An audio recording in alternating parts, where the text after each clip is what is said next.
What is up, guys, and welcome to GMR as my camera autofocuses here.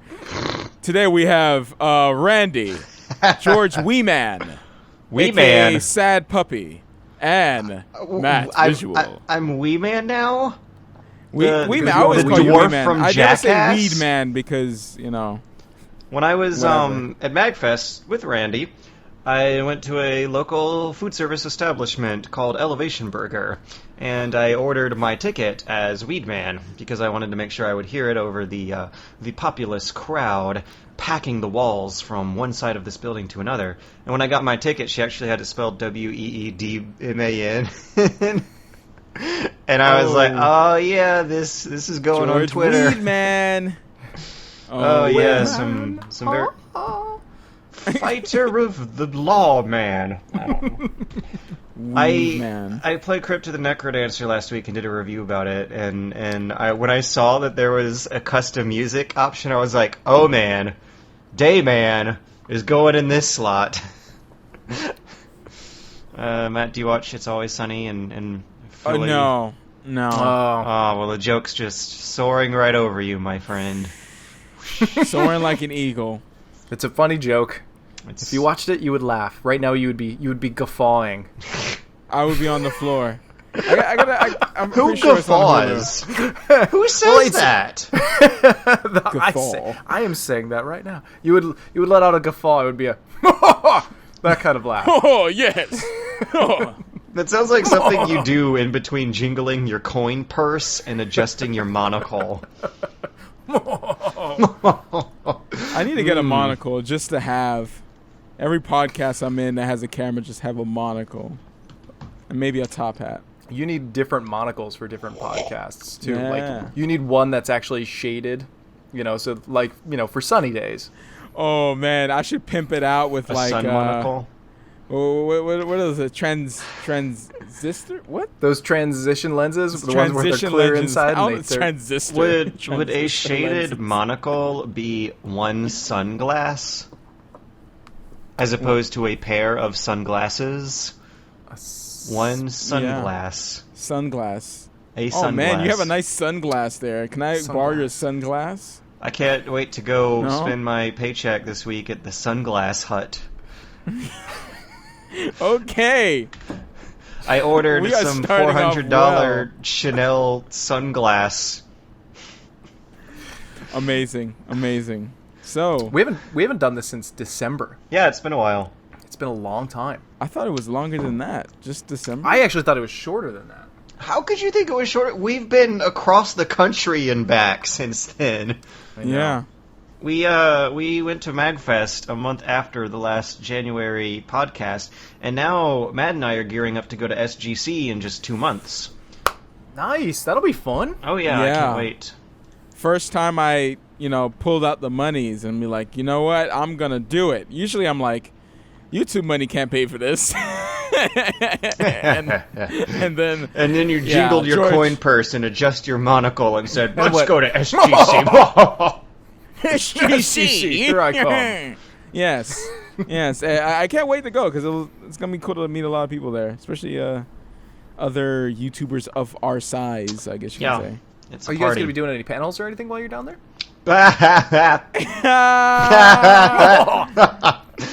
Yeah. No. No. I haven't got an email yet. Matt Vigil, are you going to Screw Attack Gaming Convention? We have to have you on this panel. Well, thank you. I didn't know you knew of me. Yeah, they probably don't. But anyways, no. Wow, we always get really depressing on this podcast. I know. I've been depressed all day anyway. Like, look at my eyes, man. It's nuts. You got some the Frodo depression Baggins is real right there. now. Yeah, he's Photo Baggins. I've been weeping deeply since yesterday around 2 p.m. Eastern because of the troubles. There have been some troubles that are arising on the waters. What kind of troubles are we talking about here, George? I don't know. Weedman? Do we really want to go straight into the troubles, or do we? Can we? Oh, well. Let's go. Well, we decided we were going to talk about like what we sort of said we were going to talk about what we did since last podcast. We kind of already did that. we sort of said we wanted to talk about Star Wars, and then we also said these troubles that we wanted on our outline for today are brief. We have an outline? 4-month catch up. It's as big of an outline as we've ever done, to be honest. Okay. Some of the more positive experiences we've had in the 4 months, some discussion about Star Wars, and then the troubles. What do you think, Matt? What should we start with? Troubles? No, we should start with happiness first. Happiness? Mm-hmm. Happiness.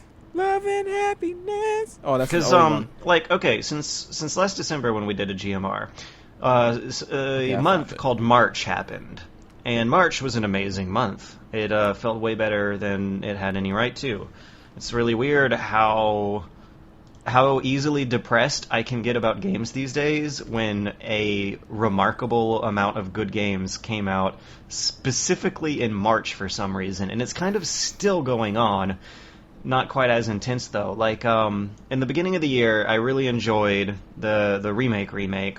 I don't necessarily know how much that counts because it is like a 12-year-old game kind of remastered. Doesn't matter. It's still a release. I enjoyed it. I spent like January and February playing a lot of old Resident Evil games, just kind of like catching up on an old familiar friend. But then in March, we had City Skylines come out at the very beginning of the month, which Randy was reviewing. Ori and the Blind Forest came out soon later, which Matt did. Good. And then Hotline Miami 2 was coming out, which I did a review of. A lot of fans don't like it as much as the first one, but I'm just like happy enough to play a Hotline Miami game again. Yeah, I enjoyed it as much. I do like the soundtrack though, of course. Yeah, and I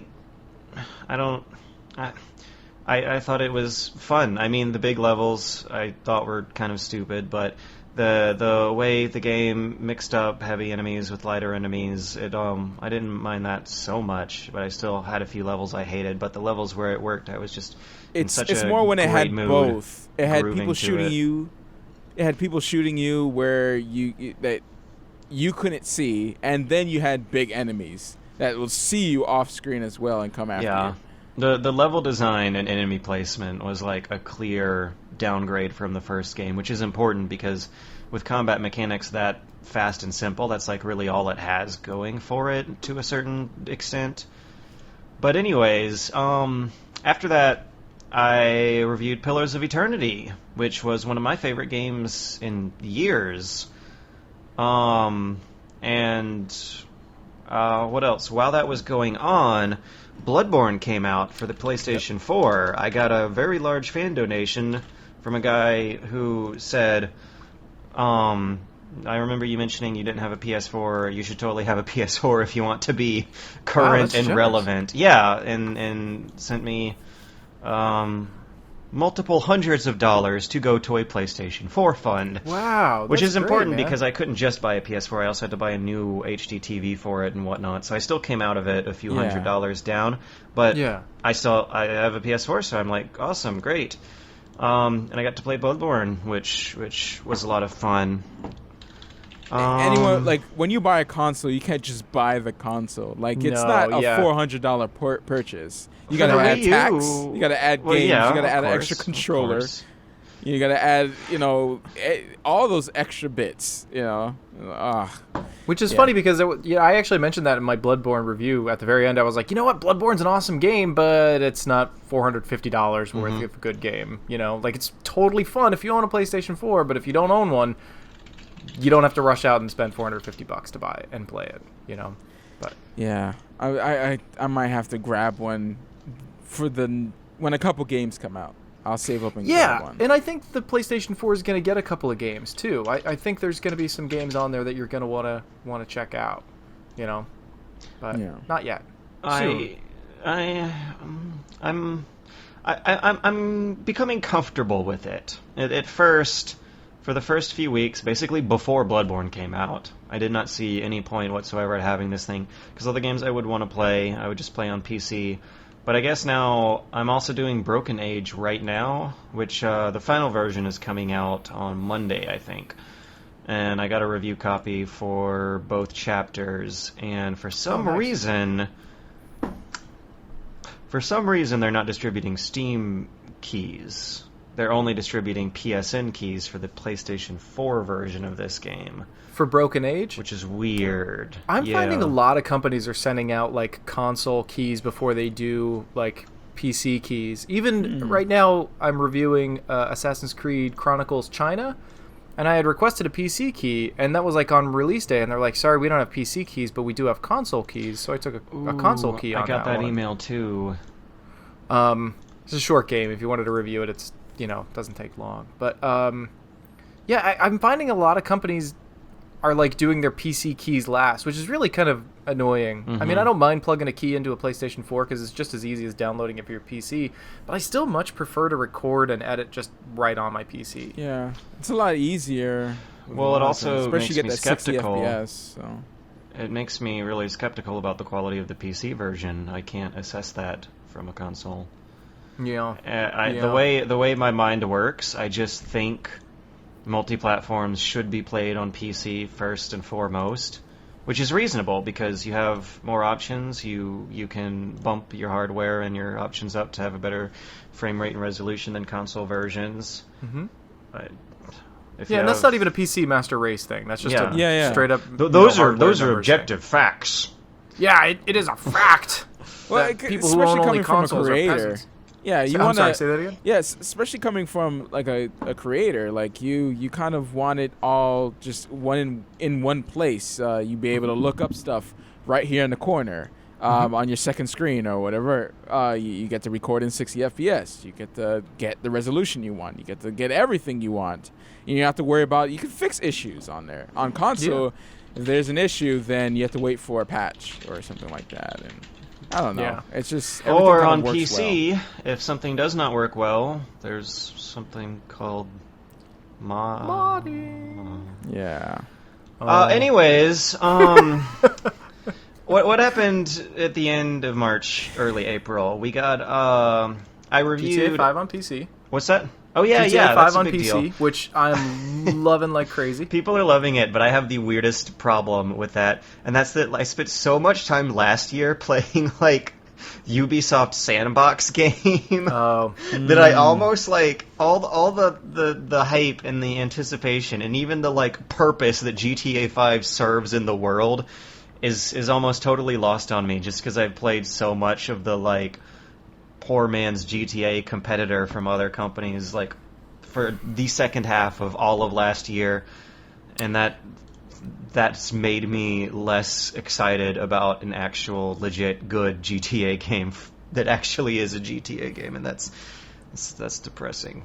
I am enjoying the online version way more than the single-player version of this game, and it's for a couple of reasons. It's really fun to do this with your friends, if you get a group of, 2 or 3 people to play with for the night. It's really a lot of fun to, organize stuff. And 2, the single-player, I know people out there are going to hate me for saying this, but I cannot stand the character of Trevor. I never could stand him. In the few hours I played with friends... Can't stand him. I can't, feeling him. I haven't played it. So when I played it... Yeah, go ahead. No, you go ahead. When he first came. Yeah. Just go. Just no, you just go. Just go. Just. I don't even. I can't even. You've probably played more of it than I have. Oh, okay. Well, so I was liking. Of course, as a colored guy, I kind of like. The whole I like the whole hood thing when it comes down to Franklin, right? You like the hood I love thing. I love the way they portray the whole stereotypical black man in the hood, gangster trying to get money, gang banging and all that type of stuff. It's funny. It's funny to me. Michael was cool too, seeing his messed up family, but then they cut away to Trevor and he's crazy and obnoxious for the sake of just being crazy and obnoxious. Yeah. It's to a point where you can't tell what his purpose is. Is he supposed to be comic relief, or is he supposed to, make everything really awkward and weird, or is he supposed to make everything, all of a sudden seem really super dramatic and real in the middle of this, absurd pop male fantasy? And the whole while I was just why would any of that be appealing with the tone they've set up? I and you're forced to play him too. You're forced to play him for the first couple missions. No, like after you finish Franklin and Michael's like mission arc, then it transfers you over to Trevor, and then you have to play him for like a good 5-6 missions, and you're like, his introduction isn't flattering. Yeah, a long while. And there's people out there who will say to us, and I guarantee you this, if I don't interject this here, we would have gotten this comment of, well, you just don't get Trevor. Trevor is supposed to be Rockstar's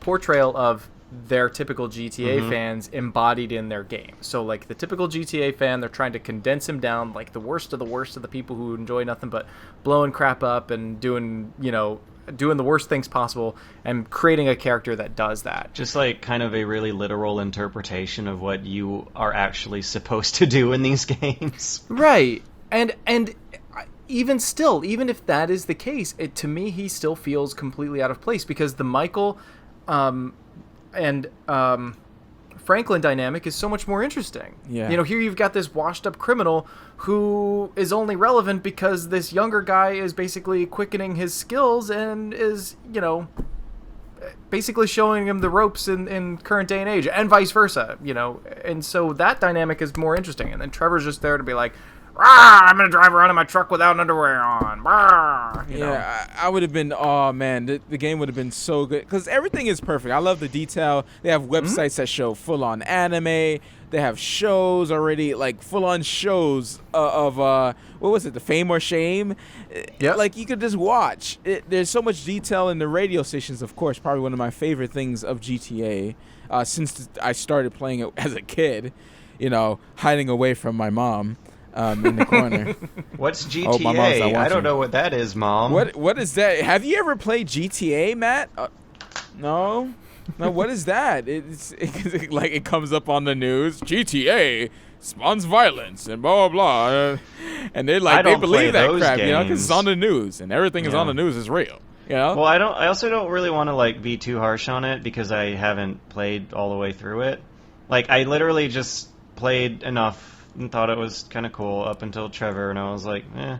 But I mean, maybe he does something that redeems himself later in the story, maybe not. I don't really know. I don't know what happens. Oh, no. Why did you shake your head, Randy? No. He doesn't really redeem himself. He's the same character beginning to end. Ouch. But the gameplay does get better as the game goes on. I will say that about GTA 5. Like, the heists get more daring, and the stuff you do is crazier and crazier and more fun as it goes along. I will say that. Gameplay-wise, awesome. Story-wise, I much prefer GTA 4 over 5. Man, see, I really like GTA 4 because it got a little serious. I guess that's why I like GTA 4. I don't really like GTA 4.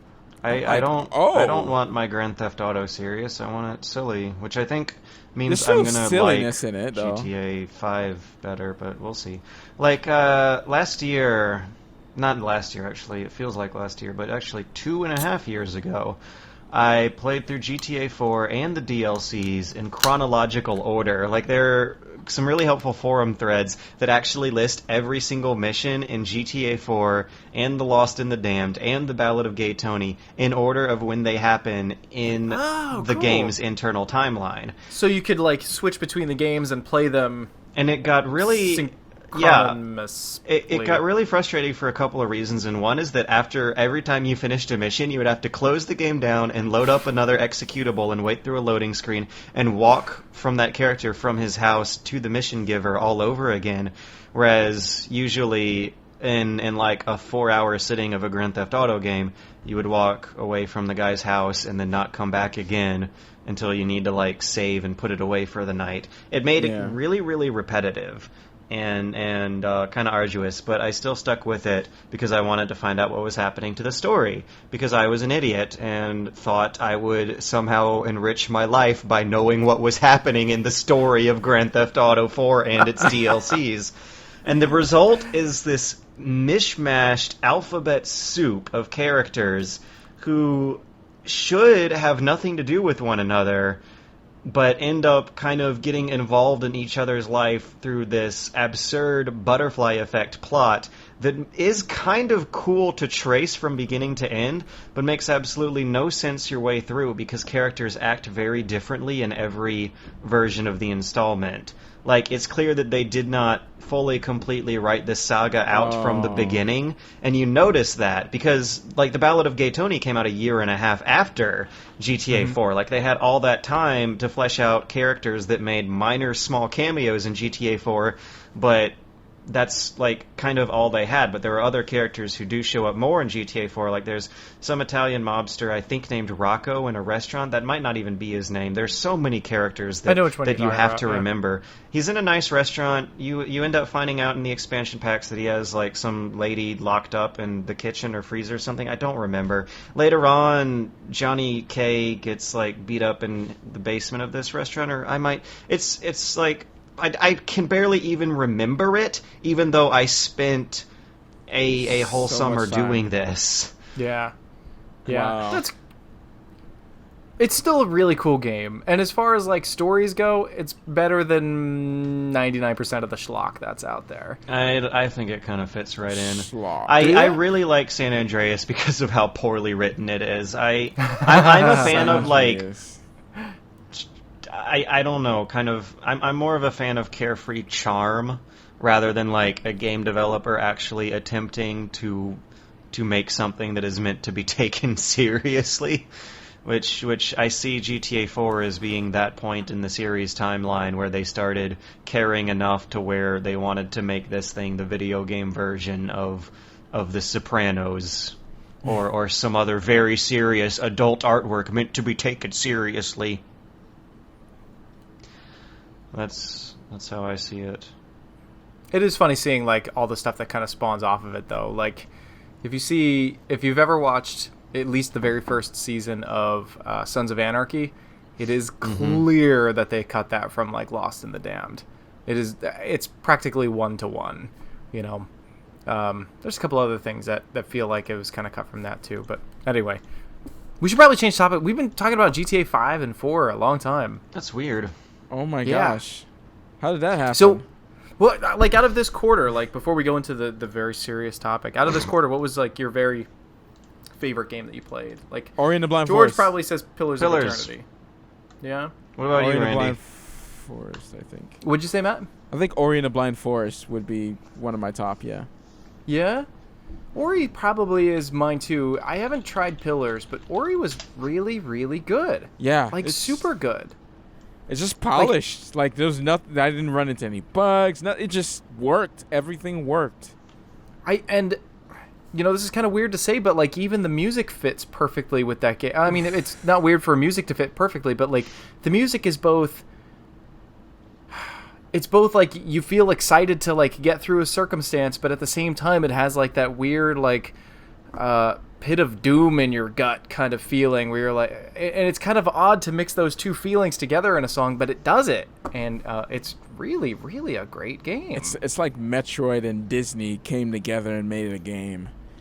Oh my gosh! I mean, the only thing that I didn't care for was the story. Like it just was there. It was really just there. There was nothing cool about it. But it almost didn't even make sense, really. Like you could dissect it and find the real meaning, but it just Yeah. But the gameplay, the music, the atmosphere had its own story, its own feelings, and when you defeat a level that is challenging, I wouldn't say I really had a hard time with this. But man, when you defeat, like, for instance, the water level, when you're climbing out of the tree, that whole scene where, you know, he, like, messes up the thing and everything starts crashing down, that scene was just like, whoa. Every time you see the bird? Was it an owl? The owl, like the evil owl kind of thing? Yeah. Every time you had something with the owl, it almost felt like it was bigger than life, and you were always really scared of the owl. Like, it's just the way it was drawn, the way how it appeared on screen. Just all those rolled into one. You're like, man, hold up, where did this game come from? Usually when I play this type of game, it's not to this caliber. I mean, this was who made this? Was this an indie studio? This is a Microsoft Studios game. I can't remember like the actual Moon Studios or Moon. Yeah, Moon. I've never heard of those guys before. So I think this was officially their first game, but then Microsoft published it for them. Oh, you know what that reminds me? Slightly off topic, but Firewatch. Have you guys seen that? Oh yeah, I've seen I'm looking the forward trailers to that. for it. Yeah. You should probably watch some gameplay of that. That's another Yeah? like first, game out of a studio that could be pretty good. And Well, I mean, kind of like- the same thing, something different too. These people have experience. Like your first game cannot be Ori and the Blind Forest. right. um, Like if the it first is, game I mean, of good like for trying- you. Supergiant Firewatch- Games, is kind of the same thing. And that's not their first game, but I mean, it's their first game of the Firewatch, studio. I think, is made by ex-Double Fine employees, but I wanna double check that real quickly. Double Yeah, Fine, yeah. really? Yeah, a lot of high end games that look indie but have like official publication backing usually come from people who like left a bigger studio to do a smaller project. And I man, would is say- it worth it?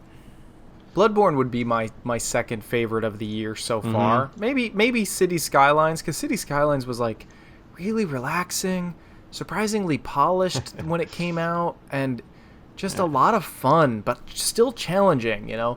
But Bloodborne, I don't know, maybe Bloodborne's my third favorite. Really? There's a lot I really love about Bloodborne, but Well, if but it's the your things third, that means there's stuff you don't.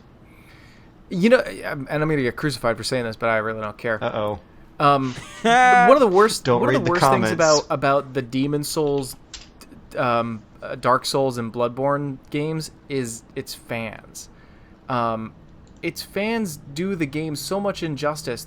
This mentality of, oh, you don't get it kind of thing, therefore you suck kind of mentality, or the get good comment has grown so tiresome. You get good. You know, I love that. do I know, you? you I mean, say Yeah, all we're the just gonna have time. to agree to disagree. I say it when I'm like doing my laundry. And Right. someone drops something, I'm like, gotta get good at laundry, yo. But there's a difference between it. Like, yeah, saying like, you know what, hey, if you can't beat that boss, it's because you just have to get better at the game. That's one thing. But if it's the mentality of like you holding yourself as superior to other players who can't beat the game, you know, that's the problem. I mean, there are plenty of people out there who will never even be able to beat the first boss. In fact, if you go into Bloodborne and look at the statistics of just the trophies, the first boss, I think only 40% of players beat that first boss. That Really? is 40% have beat the ridiculous. first fucking boss. That's ridiculous. Kind of crazy. That's why I was saying. I was talking the other day. I was like, some people think certain things are hard, and I'm like, hold up, what? Legend of Korra was hard, Ori the Blind Forest was hard. Like, what do you mean? That wasn't hard. And I guess people really do give up, and they really don't finish games, because I can't do that. I can't spend money and not finish a game. That No, ain't I hear happen. ya. That ain't happen But- unless it's like, I don't know, unless it's like really, really just like tormenting to play the game. But usually Yeah. I can go through it.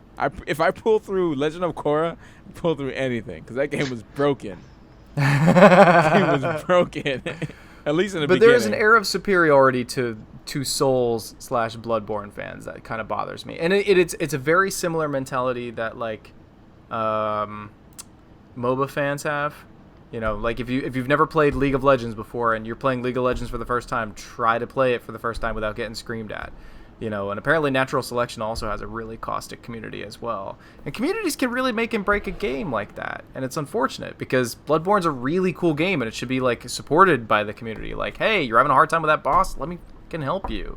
Let me tell you how to find XYZ. But instead it's oh, you don't know how to find XYZ? Well, too bad you're stupid kind of thing, you know. I hate that. I guess that kind of ties into like when you're streaming it and people like backseat game you and stuff like that, or like, I mean, that happens with a lot of games, but like, oh man, you missed this. Oh man, you missed. I'm like, why are you even watching? Like you know, Yeah. you know, I'm new to the game. Like, how do you expect me to know?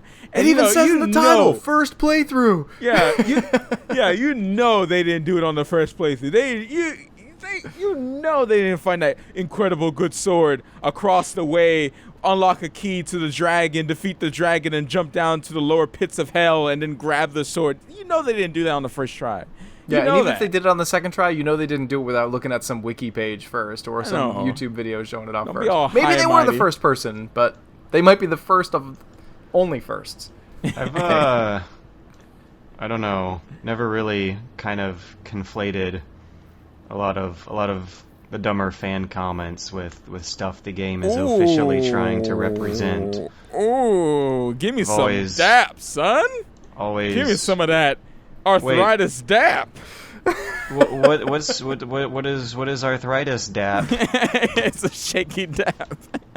It's like, maybe I shouldn't dap you, but I really want to dap you. Ew, gross. You want to dap me? My mom said I should only do that with people I trust. And always use protection before you dap. Well, okay, like... Always use protection. When I'm playing a Sonic game, I don't automatically think of all the stupid DeviantArt webcomics that have absolutely, like, smeared the image of this child-friendly, beloved video game mascot for everyone. I think of what the game, the content of the game itself, and it's still shit. But in the context of Souls games, I say that, but they have this kind of interesting collaborative fan storytelling going on to some extent, more so with Dark Souls than the other games in the franchise. But I don't know. I mean, I didn't really get the appeal of Dark Souls until my second time through, but then after that I was having the time of my life, and I had a blast with Bloodborne. The most disappointing thing I felt about Bloodborne was actually just how similar it was to the other games. When they took the opportunity to make a whole new IP for it on a new generation of consoles, it more or less looks and plays... Well, it plays like a a mechanically altered, tweaked version of the others. It looks like one notch better in the generational scheme of things. The HUD is exactly the fucking same. Dark Souls, what? Dark Souls 2 did not look good. Yeah, no, there are a few levels in Dark Souls 2 that look like they were straight from 2005. Like in the very beginning, the cloth. Like, you just see the cloth, and it's just, like, the most pixelated crap I've ever seen. I'm like, man, you can't even make the beginning of the game look good? Like, dang. It had good cloth physics once you were, like, flopping your guy's cape around. It looked like crap. Like, all right, we might as well just have a pixelated cape around with really good physics. Let's just do that. If you ever, like, need an example of how important actual, like, diligence from the level designers of mapping out a stage are in terms of a game's aesthetic appeal, like Dark Souls 2 is an excellent example, because you have that Nexus hub in the middle, Majula. You guys remember what Majula looks like? It's this like beautiful sunset cliff next to a beach. It's absolutely gorgeous.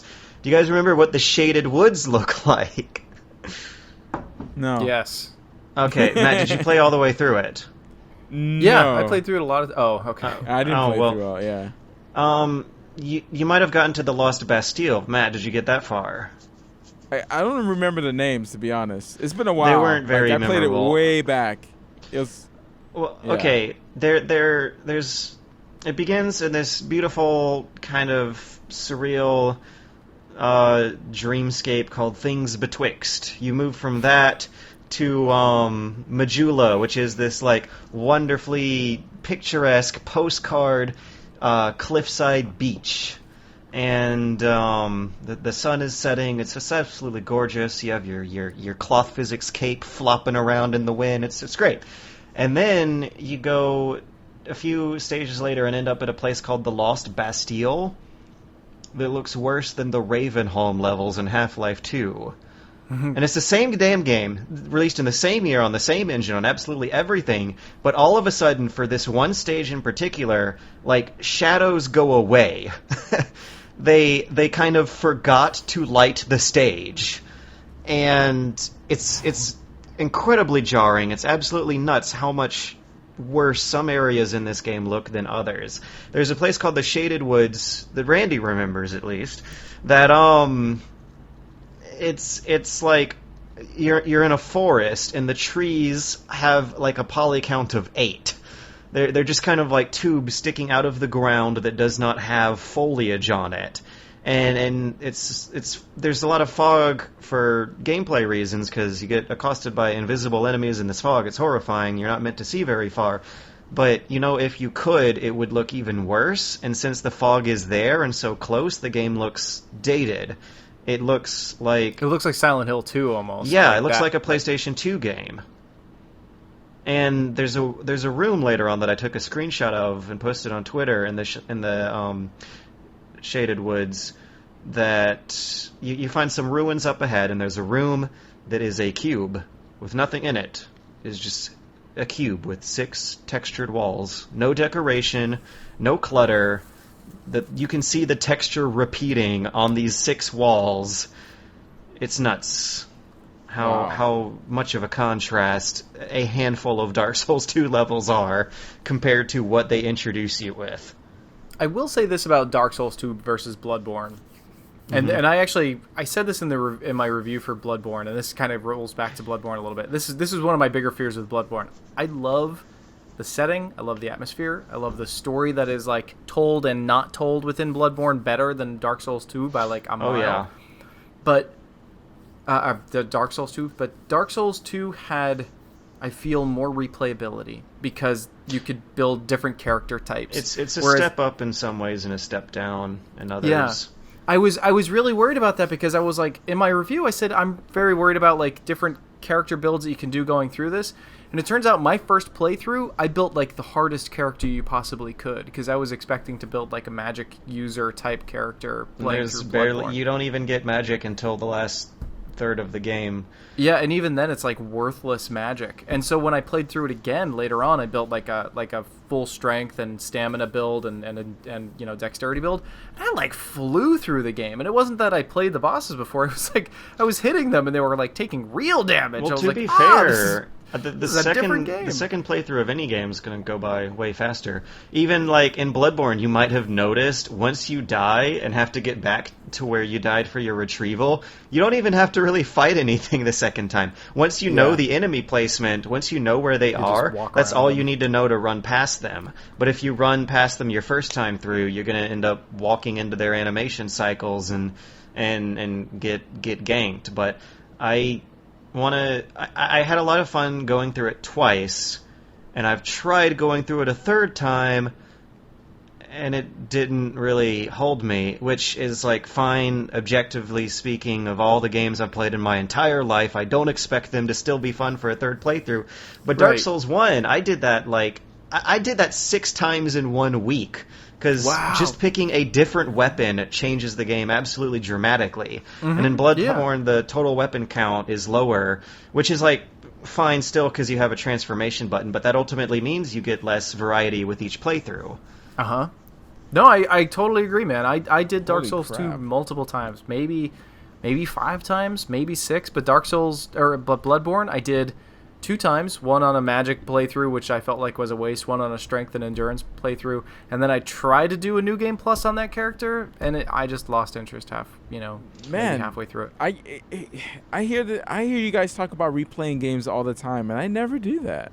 Really? I play it, like, the only games I've replayed, like, recently were, like, Zelda Link Between Worlds, Fire Emblem, Awakening, you know, like, some of my 3DS games. When it comes to PC games, I guess not having time is a part of it. But yes, you know, I don't know if I replayed games recently, other than like some 3DS games and some olden games as well. Like, but you know Kingdom what, though? Hearts, I played over again. Replayability is always like kind of a nice thing. I think if you only played through Bloodborne one time, you would still get your $60 worth. Oh out yeah, of it easily. Because even then it would be like a 50-hour playthrough. Yeah, easily. But, like, you know, multiple playthroughs just kind of adds to that value. And they're balanced in a way so that the multiple playthrough isn't as much of a time investment. Like in Dark Souls, I said how I played through it 6 times in 1 week. That's kind of because I had a routine worked out where every one of them lasted me 4 to 6 hours. Whereas my first one lasted me 46 hours.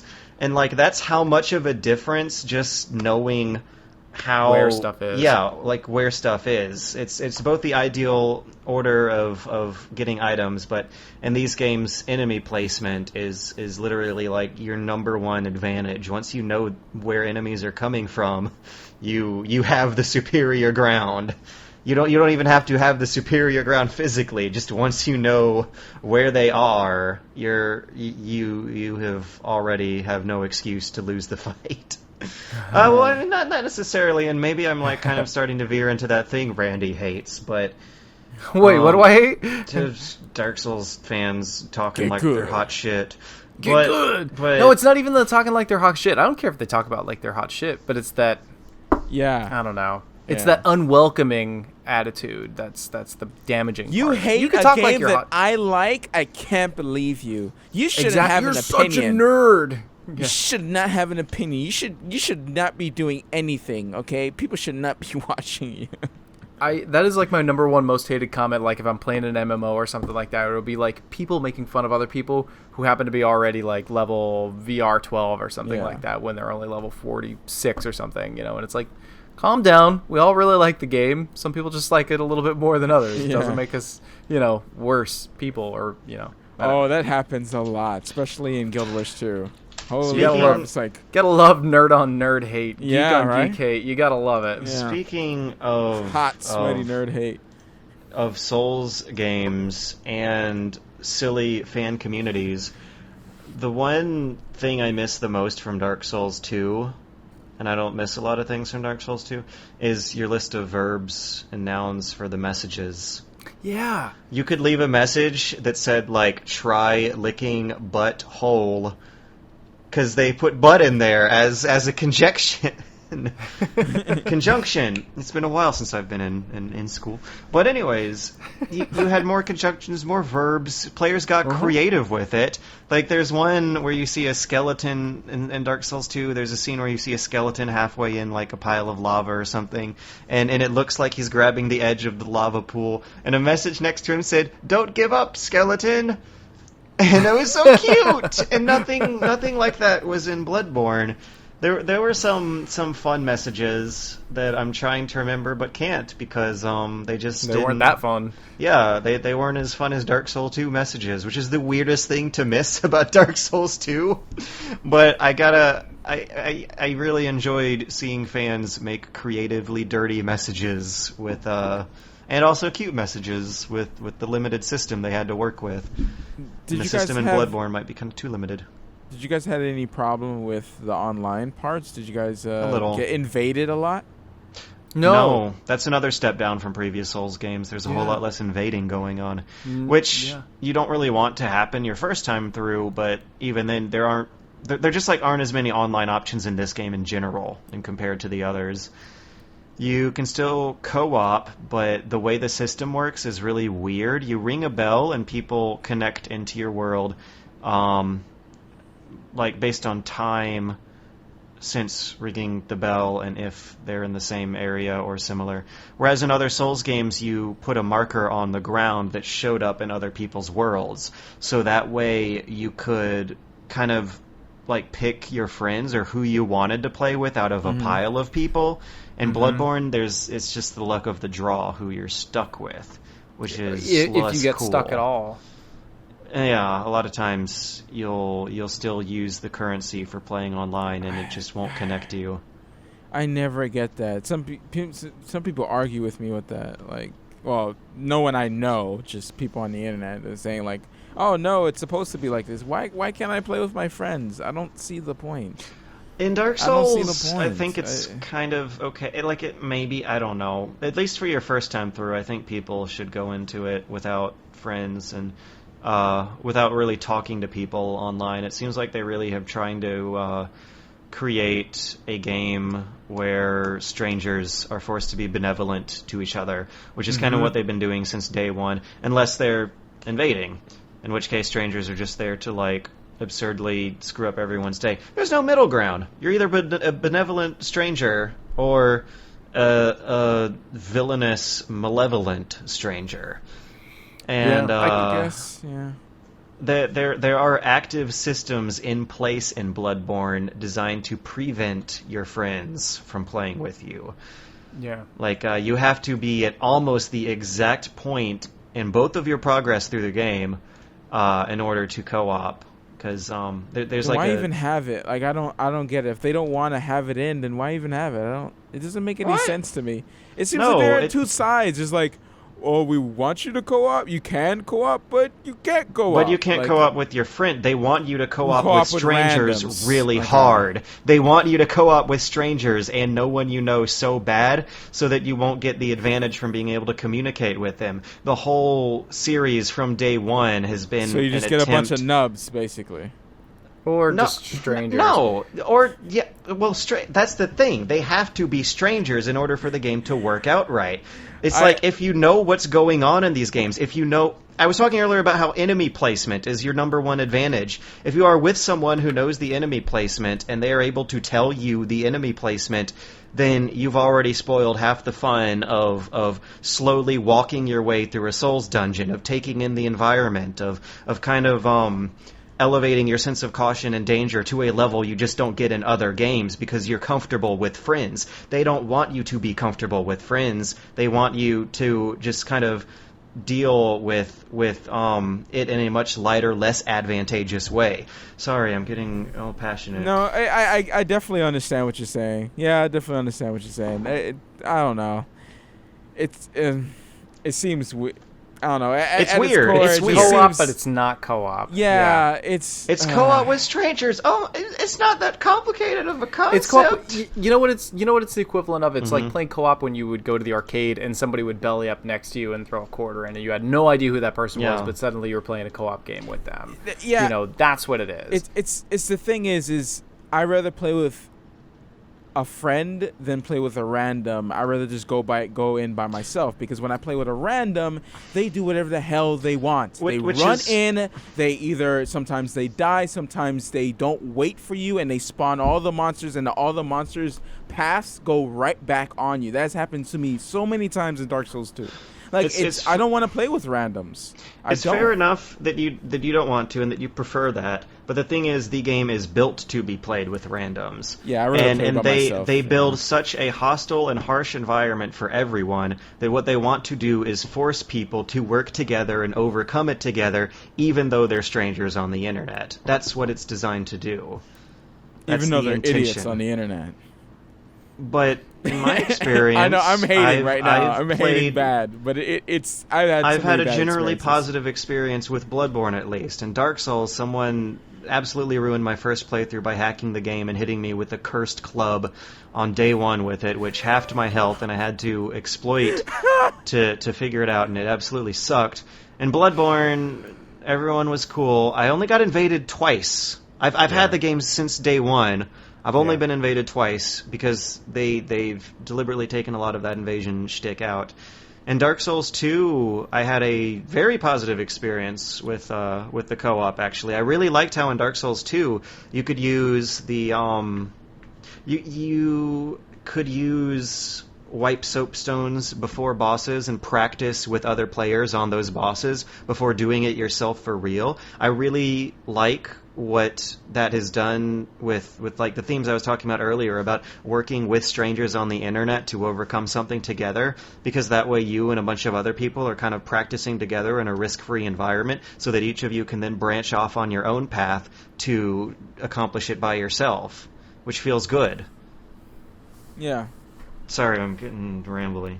Yeah, I remember that happened on a certain part when I was climbing a tower, and we would go down to the depths to fight this guy, really cool guy. I forgot the name of the boss, but you have to go through these lizards, and then you fought this boss in this big dome room, and it was really cool. But it was really cool to see him beforehand playing with randoms, even though they were crazy. I definitely could feel that as well. It's one of those things where I really like co-op games. So because I'm like that, I feel like, man, just to have another guy here, like not knowing anything of the game and experience it together, it's still going to be the same experience. Might even be better. But yeah, I don't mind playing games by myself. I mean, I do it all the time. So I mean, in most cases, most things in life are more fun with friends. I would argue that trying to play through a Souls game from beginning to end with a friend is going to end in disaster, and you will be spoiling the experience for the both of you. Well, I don't know about that. I don't know. I think that might be just your opinion.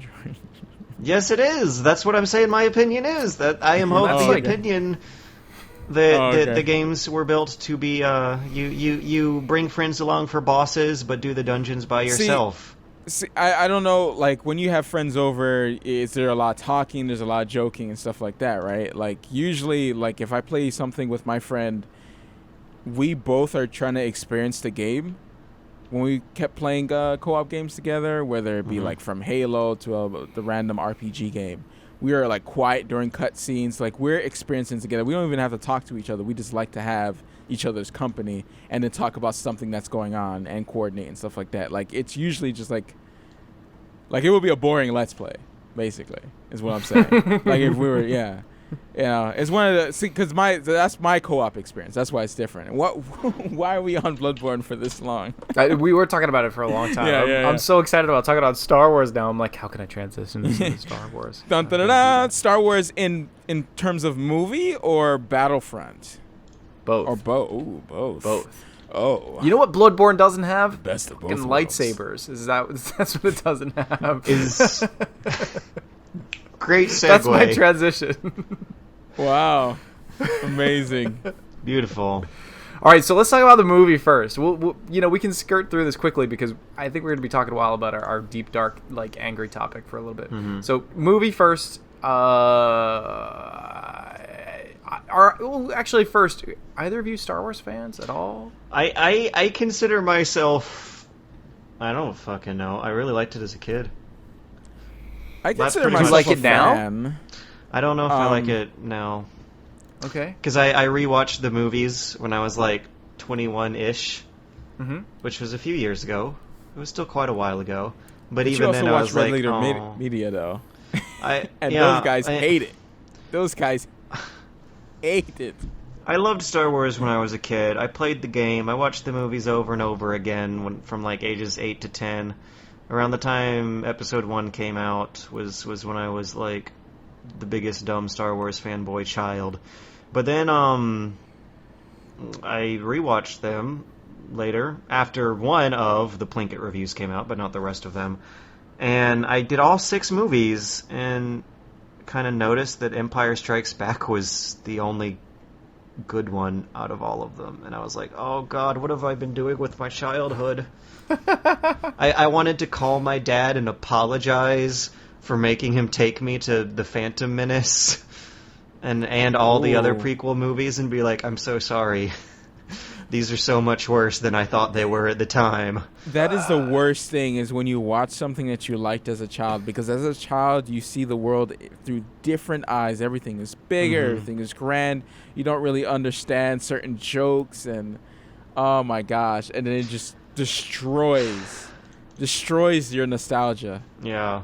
I'm never watching those things again. Don't. It will ruin it for you. Nope.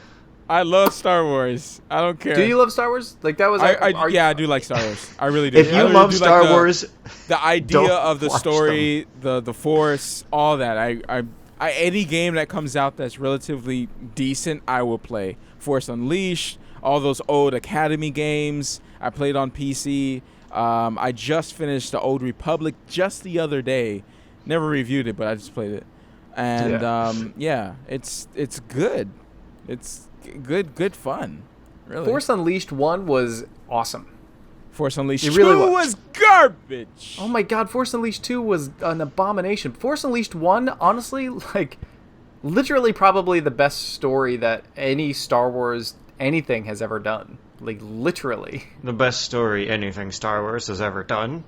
Yes. Even better than Chris Avalone's self-critical examination of what's wrong with Star Wars in KOTOR 2? No.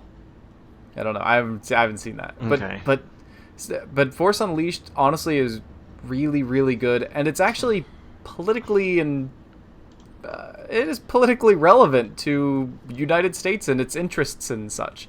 It is a really well written story. Basically what it boils down to is a as a newly risen empire who wants to find its enemies, so it creates a force to seek out its own enemies, and it backfires on itself, and it creates a rebellion that bites its own hand, kind of thing. And that is the story in a tiny nutshell of Force Unleashed. And that is really interesting, that the Emperor and Darth Vader accidentally created the rebellion on their own, and it totally backfired on them. What? See, I wasn't really into the world of news and understanding developers and how games are made and stuff like that back then when I played Part 2. So what the hell happened to 2? Because when I played it, I was like, oh my gosh. I was never a person to be like, oh, okay, cool. And just take it at face value or whatever and just enjoy a game. No, when something was bad, I was like, oh my gosh. But I never had a place to vent either. Back then, I wasn't doing YouTube. I didn't know there were forums that existed. I can just rage. Because 2 was just what? 2 was the cash-in that happened because 1 was successful, and that they were like, well, crap, people bought a lot of Part 1. Let's make a Part 2. And they had no story for it, and they basically just whipped some levels together, and then that was it. And they gave the guy some lightsabers. How it felt. And that was it. There was no reason for together. 2. Yeah, they whipped some levels together. They're like, kids are going to remember the Bespin level, pew pew, and then that was that. But Force Unleashed 1 felt like it had a real soul to it. But anyway, so at least we've established the fact that everybody here is at least somewhat of a Star Wars fan. Mm-hmm. What are your thoughts on Star Wars: The Force Awakens? What are we thinking about this? The upcoming film. Other than the crossguard, in general. I'm good to go. Yeah, are you guys going to see it opening night? I am not going to be seeing it opening night. I'm not that big of a fan anymore.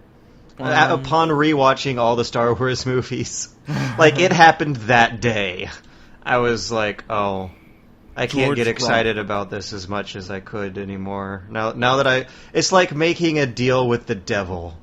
Don't rewatch the Star Wars movies. I still love the original trilogy. I am at the point where if after opening weekend it gets legitimately good critical reviews, I will go see it. Yeah. But if it comes out in that weekend, people are crapping all over it, and they're like, Harrison Ford should have never been thought out for this. But I won't watch it. I won't. I don't think it's gonna be that bad at all. If anything, the worst it would be okay. You'll get that 70, that nice lukewarm 70. That would be sad. I don't like 70s. Here's the thing. It's almost like a gamble, right? You put your 25 cents into the quarter machine and just turn I hope I get something good. Yeah. But if you get something mediocre, that's almost less fun than getting something hilariously bad. True. Everybody's kind of excited about this trailer, and I don't think anybody's remembering how nice the trailers were for Phantom Menace.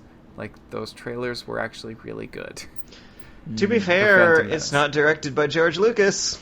It is not directed or written by George Lucas. It looks like they're actually going to be using sets instead of green screens for things. It's got a lot of stuff going for it. It's practical effects. Han Solo and Chewbacca.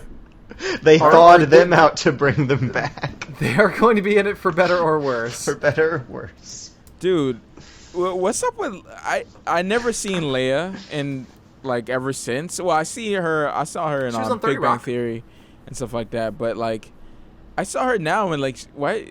she was acting, really weird, or was it just me? Is that the way she is? She's always weird. She did a lot of cocaine in the 80s. She did a whole lot of cocaine. Apparently, the entire movie Blues Brothers, she was, high as shit on cocaine for. So she's always been weird. Yeah, she's always been weird.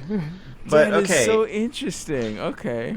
I feel like what's happening here is that what I am seeing with this Star Wars movie is something terrifying for me and anyone my age, which I guess Matt might fall into, and that is we are now entering a period where our childhood is what the new media or what modern media is now nostalgically banking on, which means that in 10 to 15 years we're just not going to know what's going on anymore.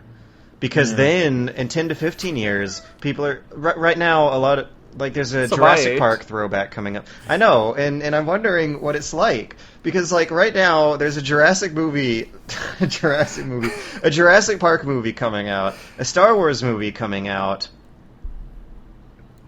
It is it is the 1990s all over again right now. We have an X-Files coming out. We've got a new Star Wars movie coming out. Yeah. Yeah. People are excited about virtual reality once again. Yeah, There's a new Jurassic... and also I forgot about Pillars of Eternity. Coming back. Pillars of Eternity is totally a throwback to, it looks like an actual mid-90s Infinity Engine RPG, which is like so distinct of that time period. And also, it's totally the 90s because people are also super duper edgy about offending the man. And exactly. And they're fighting for their rights to be jerks, which no one is taking away from them. Anyways, whatever. And now on one hand, I'm like, yay, my childhood is being marketed back to me. I guess that's a good thing or something, because it means I'm more excited about media products than I usually am. But on the other hand, I just know, because when I was a teenager, things like Vice City, I guess, was a great example. I love the 80s, a lot of the nostalgia for early to mid 80s material was coming out, and now a lot of nostalgia for like late 80s to mid 90s material is coming out, and that just means that it's only a matter of time before I don't even know what like nostalgic pieces remembering the good old days of when Twilight and 50 Shades of Grey were the hot topics are going to come out. Movies are going to start hearkening back to that. Maybe there will be sequels coming out from the author after a 10-year hiatus, and I'll just be even more of a wrinkly old man. That's where I am right now. I'm sitting here and I'm like, how could you be getting nostalgic over some shit that happened when I was like 23? I'm like, oh god, yeah, like you shouldn't be getting nostalgic about that. All right, I'm sorry, I'm not that I can't old. help it. I was a stupid kid at the time. I just turned 36. Oh. That's not really that. I know that old at all. It shouldn't be. But still.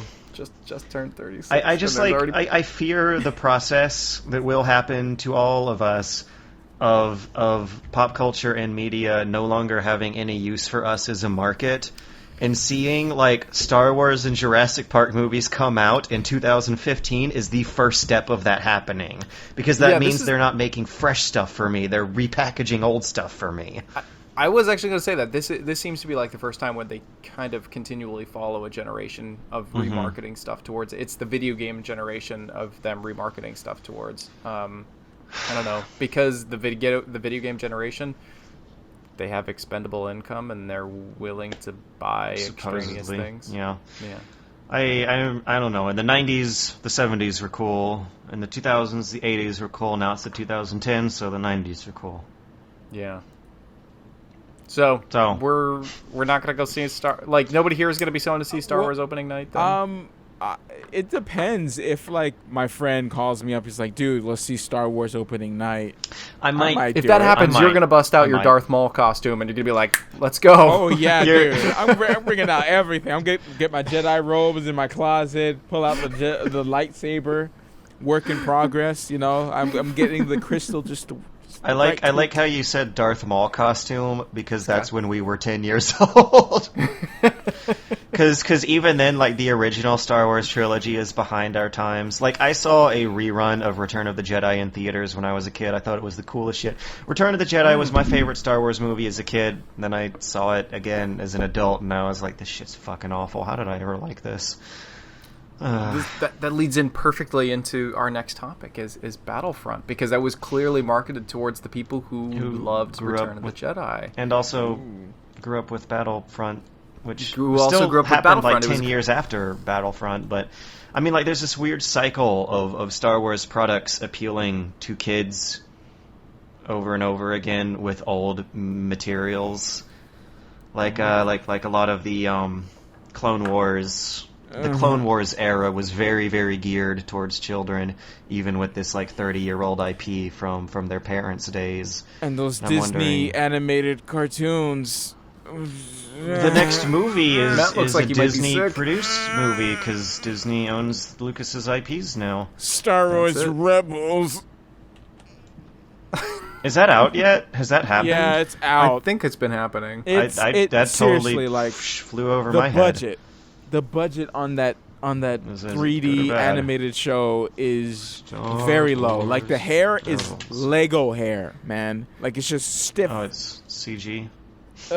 It's bad though. It's bad CG. It's not like even Clone Wars had better like stuff. What was that 90s first computer animated show? Reboot? Was it called Reboot? Yeah, Reboot was, if not one of the first, then one of the early ones. Yeah, everyone looked awful in Reboot too. I mean, people have a lot of nostalgia for things that are shitty. My condensed thoughts on Battlefront. EA. Well, I'm excited for the game. I will admit, I'm really excited for the game. I'm excited for the potential of the game. DICE is behind it. They might actually make a good game. I'm hopeful, but I'm not going to be surprised if it sucks dick. Unless it turns out to be great a year later when Star Wars Battlefront Premium is released as an expansion pack-size DLC that costs as much as the first game. Which I think is the way people should buy these things if that's the route EA's taking. Like, I had a blast with Battlefield 3 because I played it a year after launch when they were selling Battlefield 3 Premium for $20, which ended up having the gigantic maps with great jets and air battles that people have always wanted since day one, but they didn't include in the vanilla product. Or Titanfall, where they ended up giving away all the fucking DLC for free. And then just the game for free. Assholes. It's like $5 on EA now. And that's like a weird thing to complain about, but I don't know. Like, sometimes I have a really hard time remembering why people hate EA so much, and then I like remind myself that it's because the way EA sells and markets their biggest products is a confusing mess where it's hard to remember what they're even selling in the first place, let alone why people hate it so much. Here's what I am worried about with this, and this, honestly, it's more than the original Battlefront. I think that this upcoming one, for me anyway, I feel like they can't fuck it up. Like, personally, I feel like that if they goof this up, it's almost like it's an unforgivable kind of sin, because the way they're marketing it, if it's going to be like a Battlefield game but in the shoes of stormtroopers and Which rebels, was what Battlefront was always. Yeah, but we didn't have the graphical fidelity that we have now. Like, even then you could see that the graphics were stylized and they were doing with what they could. I think now they really could reproduce or even make better than what actually happened in the movies. Yeah. My fear is, like, when I was growing up, we didn't play like cops and robbers. We didn't play cowboys and Indians and crap like that. We played fucking Star Wars. Stormtroopers and Rebels. We played Stormtroopers and Rebels, and if there were girls playing with us, then the girls would fight over who got to be Princess Leia, because then the rest of them had to be Stormtroopers at least, you know? Guys had plenty of characters to pick from. You could be Chewbacca or Han Solo or Luke Skywalker, or, you know, if you were really desperate, you could be C-3PO with a gun. But, like... That poor kid. My point is, this... I'm just imagining, like, the weird fat kid who eats bugs having to be C-3PO.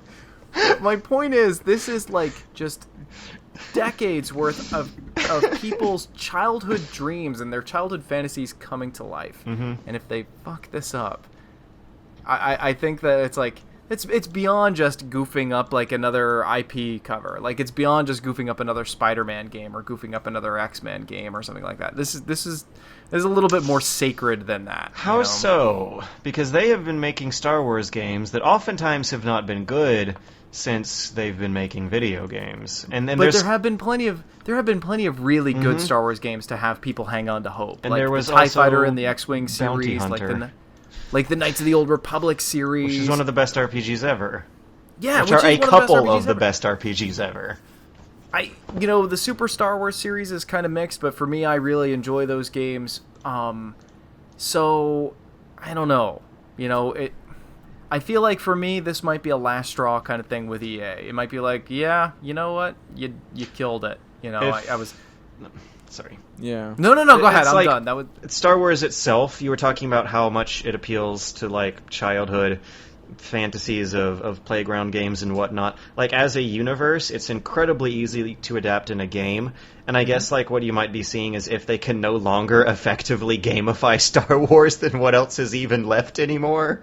Yeah. Because, I was talking earlier about just how many video games of Star Wars there are in the first place. Like, it's really nothing super new to me, which is why I don't think I feel a lot of excitement that people have before. I played Battlefront 2 a while ago, years ago, and I enjoyed it. I didn't enjoy it as much as I enjoyed KOTOR 1 and 2. Jedi Knight, all of the entire series. Dark Forces was a damn good Doom clone. Jedi Knight was good, but began this amazing thing in Jedi Knight 2, which was an incredible first-person shooter melee combat system that games still cannot match. There is still very little that is as fun as chopping stormtroopers up with the lightsabers in JK2 and Jedi Academy. Yeah. And TIE Fighter is one of the best flight simulators of all time. Games. There are so many Star Wars games that are already like pinnacle examples of their respective genres. So I remember seeing an Errant Signal video a while back that talked about how we might have reached peak Star Wars as of about 5 or 6 years ago. And I think that's kind of true because there have already been... The market was already oversaturated with Star Wars games about like 10 years or so, around 2004-ish, when... That was 2004, I believe, was when Battlefront 2 came out. And it was also a year after Jedi Academy came out. That was when KOTOR 2 came out. And they've just like explored so many ideas and done it so well and so bad so many times that there just might not be much room left to explore, even if they keep making new movies. You could already see that happening with KOTOR when they like rewind back in the timeline 4,000 years. They're like, we got to make a Star Wars game, but we also need some creative space to breathe, guys. Yeah. Let's almost make it an entirely different, universe, but with the same iconic symbols like the lightsabers and the little R2-D2 droids that stand up on 2 little hind legs and roll around. Yep, and the floating cities. It's cute. Yep. Star Wars saturation was cute long ago. But at the same time, we haven't had a Star Wars release in a little while. Now. Yeah. So this is kind of a, a quickening here, and with people sort of excited about the new movie coming out. I think a lot of people are rewatching the old films and remembering like, yeah, hey, I really like those movies. Or realizing how bad they were this whole time. Yeah, or that. But for me, I'm kind of excited, and if they screw this up, like, I mean, what else does EA have left? I've already pretty much. I used to be a big Battlefield fan. I think they just like to be a Battlefield kick that fan horse now. until it's done twitching. Oh man, I mean I love Battlefield just because of the audio as well. Like the audio is ridiculous, but Battlefield you have to wait a year for it to work properly. Battlefield 3 and Battlefield 4. And even by then, they've replaced the game already with a different released game, And it's really sad that I was a huge fan of Battlefield 2 back in the day, and it was like a half-broken game even back then. People love to be nostalgic, but seriously, if you were playing Battlefield 2 in 2005, you knew how broken it was. But whatever, it was still great fun. I had great fun with Battlefield Bad Company 2 a few years later. A few years after that, I had great fun for about a few weeks with Battlefield 3, and that was because the game didn't really grow into its own thing until a year after launch with this premium thing.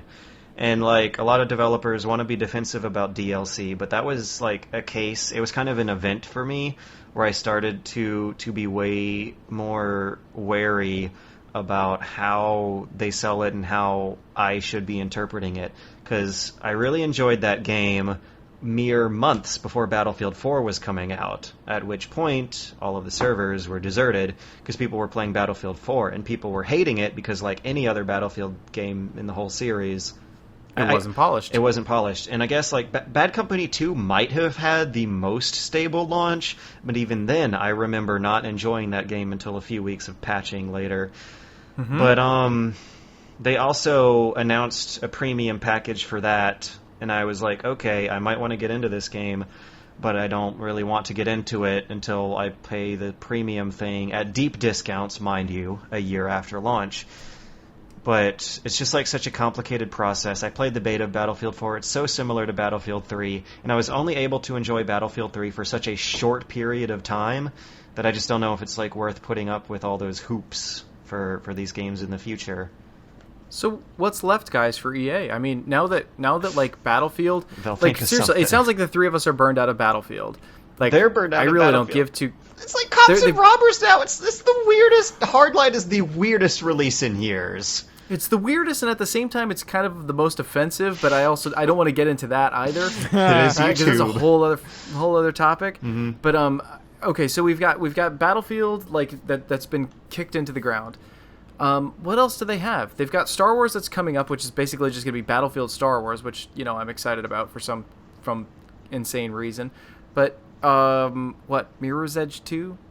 I mean, they used to have Sims. They've burned that bridge. They had Sim City. They burned that bridge. Oh, they've destroyed. I forgot about that. Any possibility. What do they have left? What does EA have left? Seriously.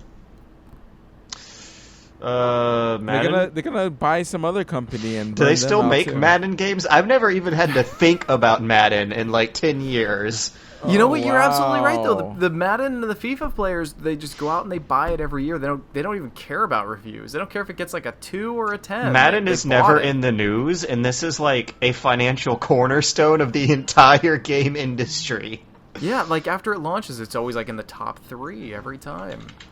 All right, I'm going to look up big EA franchises. Let's actually see what they got. Are we looking forward to anything happening with Dead Space soon? No, they killed that too. Okay, what else? Murdered.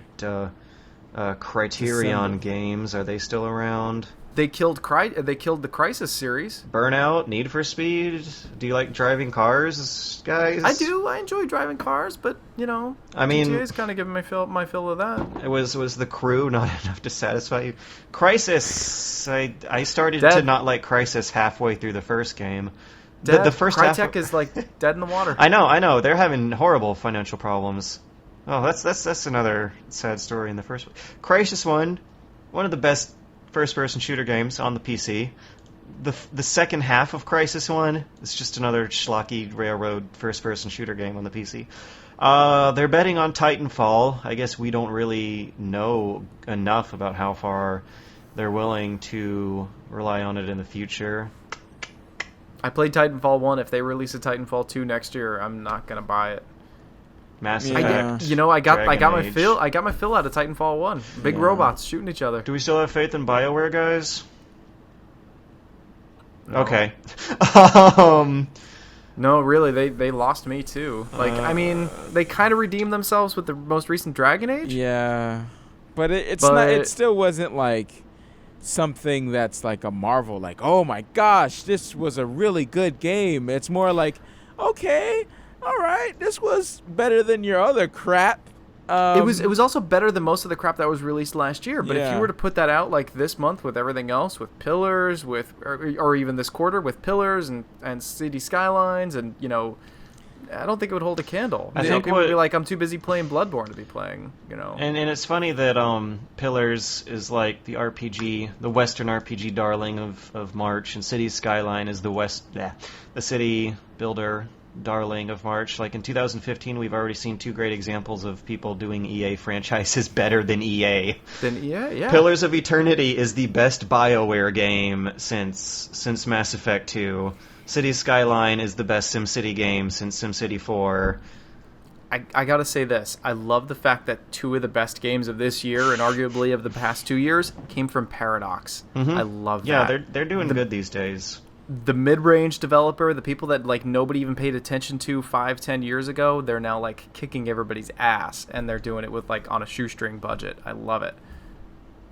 So yeah, I'm literally looking through a list. We've just about covered it. They don't have the James Bond license anymore. They're definitely not going to make a System Shock game, and if anyone announces it, they're going to be cynical as hell. Yeah, EA shot themselves in the foot so hard, and it all started with them pushing, what was it, Battlefield 4 out way too quickly, and it was a broken game, and like they ended up like their stocks crashed after that, didn't it? I'm 99% sure their stocks took like a gigantic hit because of how crappy the Battlefield 4 launch was. You know, and then they launched Battlefield Hardline, like anybody gave a crap about that at all. Yeah. How has that been performing in the market? Do we know? I'm gonna see if I can pull up sales numbers.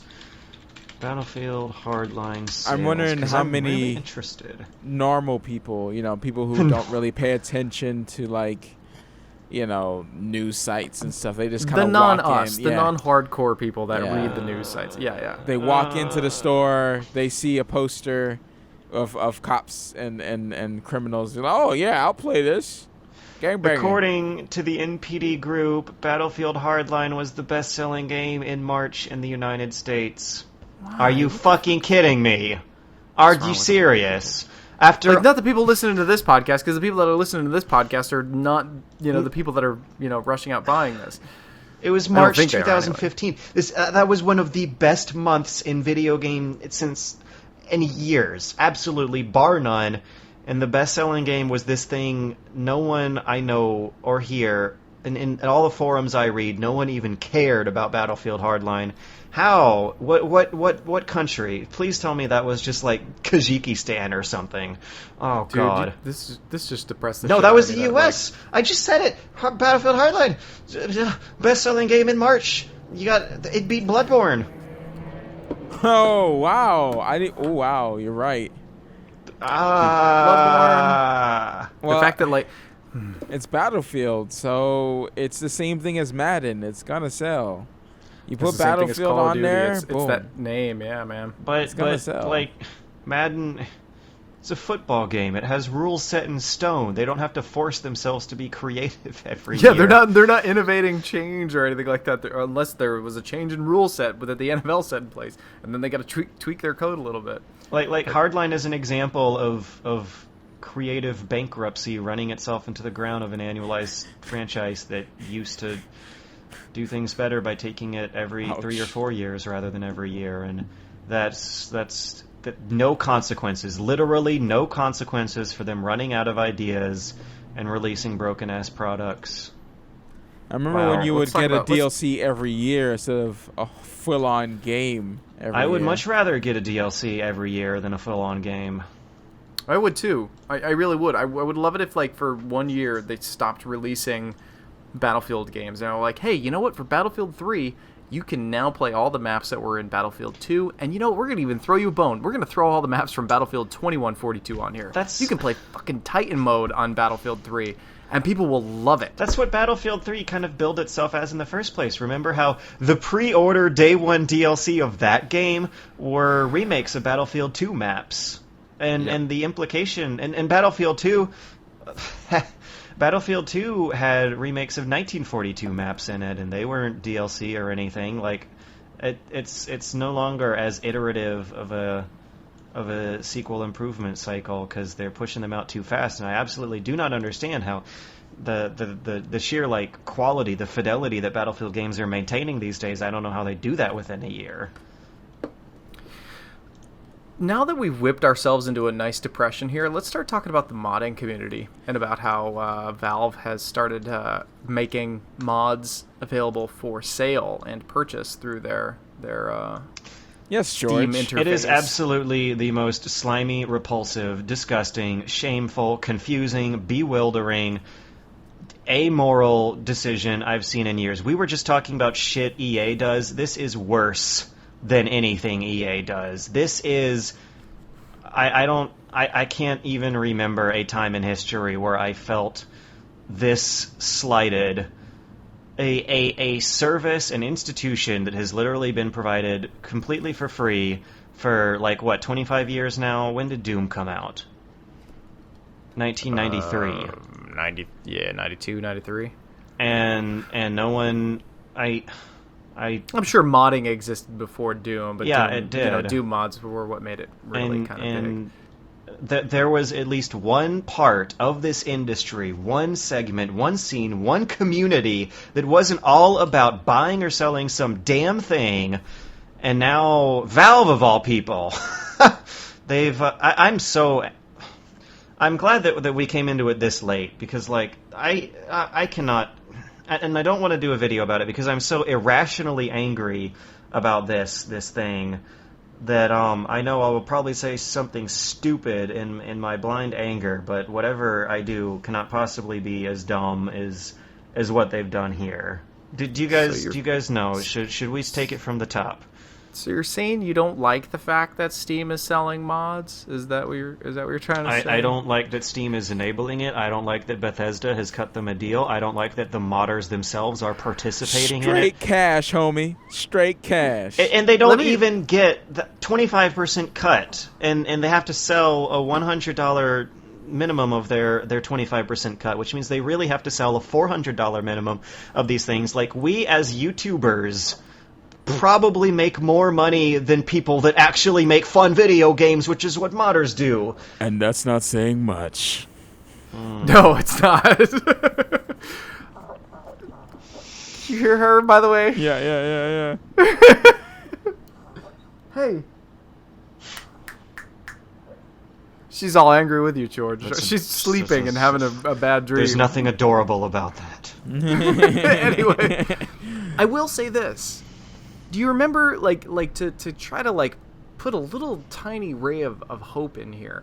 Do you remember when YouTube said, hey, you guys can start charging for your videos now. You can make it so that you can pay $1 to watch it. And no one did it.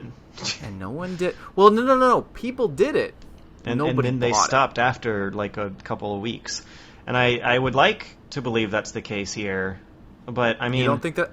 I think that's going to happen. I think this is I think what's going to happen here is people are going to get backstabbed. There's going to be modders out there who are going to have their products stolen and offered for sale, and then people are just going to say, you know what? You want to sell my stuff on Steam? I'm just going to go to, Skyrim Nexus and then just offer your thing for free. Good luck. Theoretically. And that's where gamers are going to end up going. They're going to go. I hope Skyrim so, Nexus. but why was Horse Armor successful? It was, but you know what? It was also a lesson learned on Bethesda's behalf. People always make the Horse Armor argument, but at the same time, they also released Shivering Isles, which was a gigantic. Fine.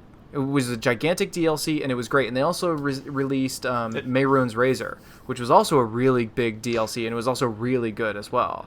And then they also released there was a couple other ones there was some castle expansions. The Horse Armor was like a dipping of their toe in the water, and they got backlash from it. No, they got backlashed, but it worked.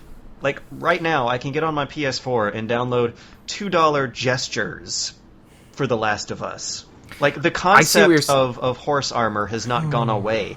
I see what you're saying. The concept hasn't gone away, but I think Bethesda learned their lesson on that particular thing.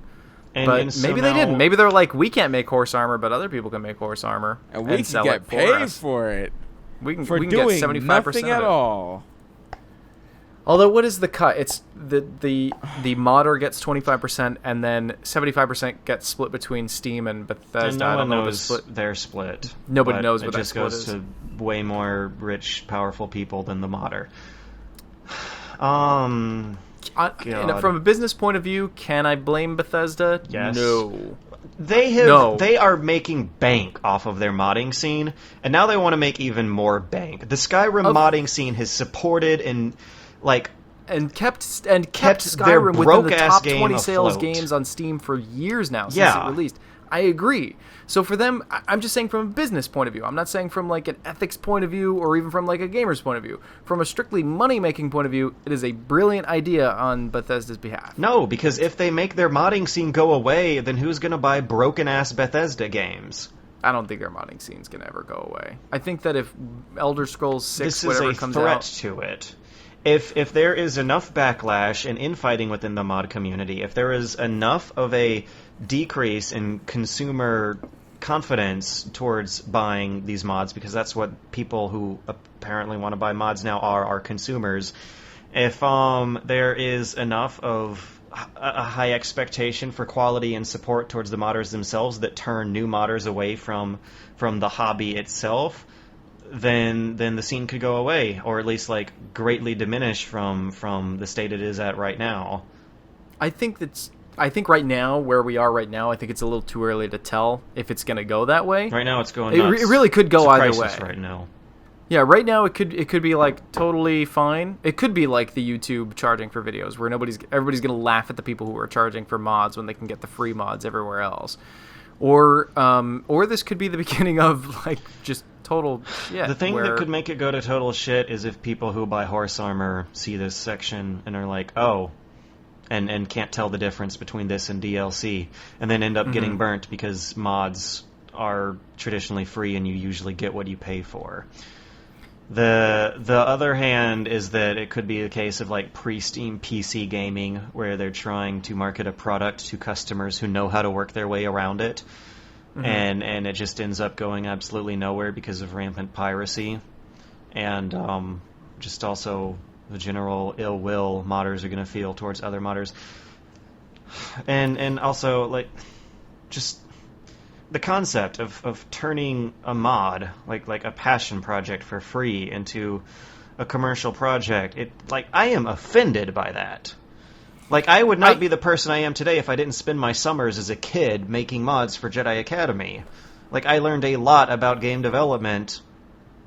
It changes the way people make mods and stuff like that. It's like, oh, I could get money for this, other than it's being something like, oh, I totally just want to make and this. That expectation, that temptation was never there. And also what that price point does is it turns cute passion projects into garbage, nothing products no one is going to want to buy.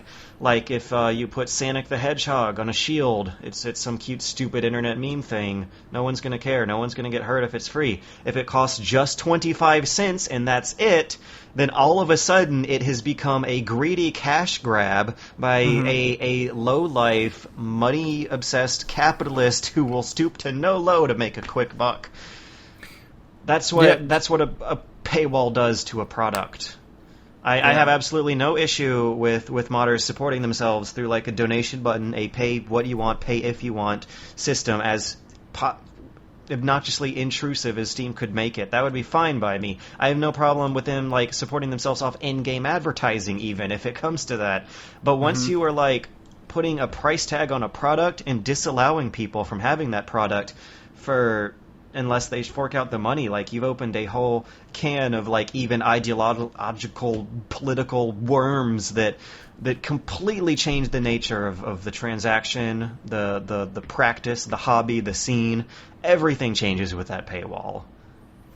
I just so everybody watching is clear. I'm with you, man. This is like one of the worst things that Steam has done in a long time, and it's done, and what's done is done too. Like, it's changed forever, regardless if they take it down now. I no longer feel good about Steam being on my computer.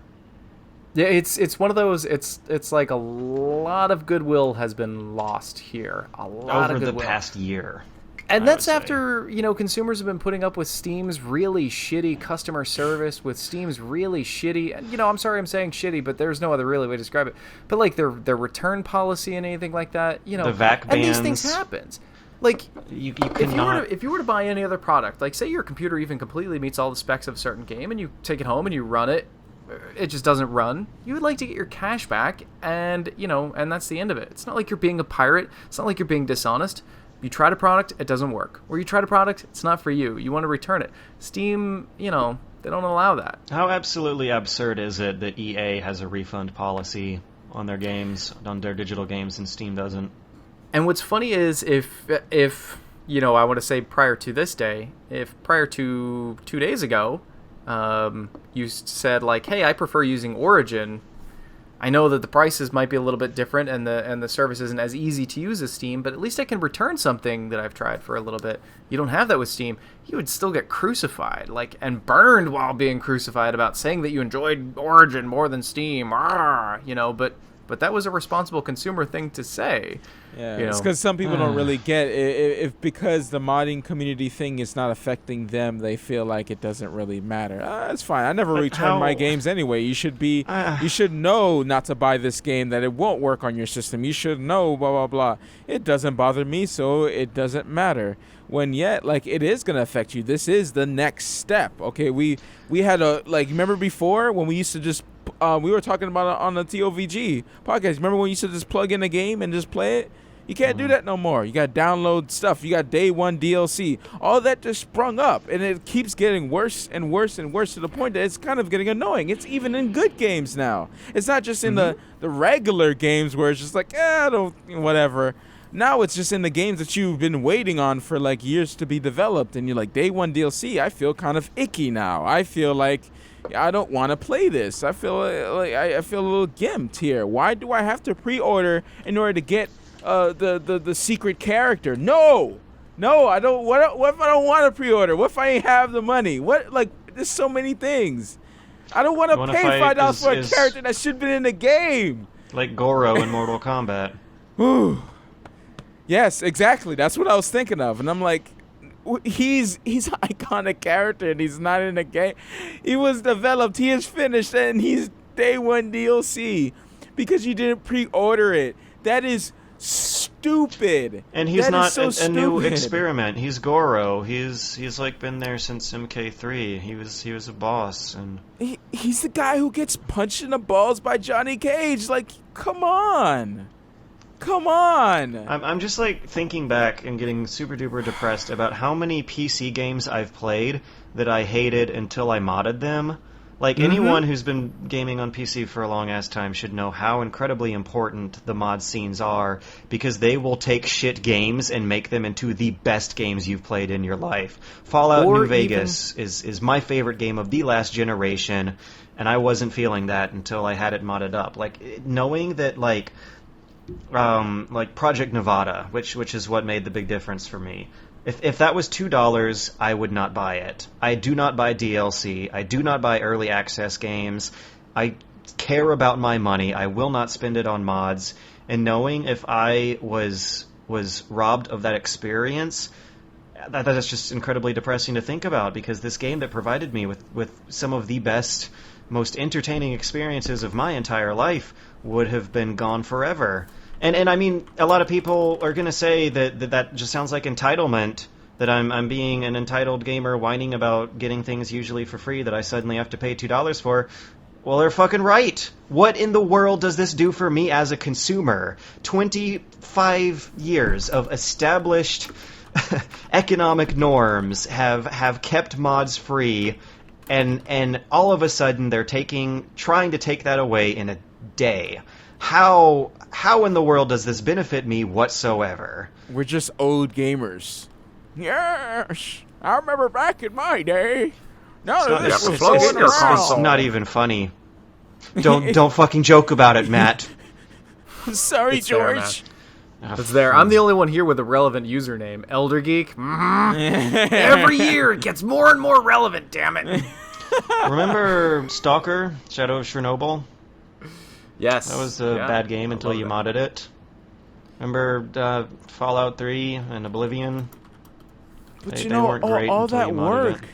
All that work that they're putting into the mod, they should get compensated from it. Oh, come on. No, don't make fun of that. They're not wrong. That is completely true. But they are also, like, putting their product behind a wall. They are only making the product of those hard hours that they spend to an extremely limited amount of people who are going to be willing to pay these little annoying microtransactions, who live in the right region, if their product is done within the right eyes of the copyright law, if they don't use assets from other modders who don't want them making money off of their mod. There are so many problems that are just absolutely bewildering. I get, like, taking mods and making money from them. It's happened before. You've got, like, Counter-Strike, you've got Left 4 Dead, you've got games that have actually sprung up from mods. As mods. As mods. And it makes sense. Like, if your mod is good, sure, it deserves compensation. And I agree with George. Like, if you want to have a donation page, great. People will donate, you're not going to make a ton of money off of it, but you'll make a couple of bucks. You will make the money that I think that you probably deserve. You're also, when you have that donation button, you're also not bastardizing your project into a product. Right. And I hate to use the word bastard, like, my anti-capitalist tendencies are coming out here, because this was a place where that did not exist. There's even other problems that this whole thing is gonna run into problems with. Like, say someone were to make a mod, and this already has happened, where the Game of Thrones shields, the Game of Thrones emblems are going to, they're available within the Skyrim, interface. You can download a mod to have like Game of Thrones armor and shields and all that kind of crap. What if that mod were to go up for sale?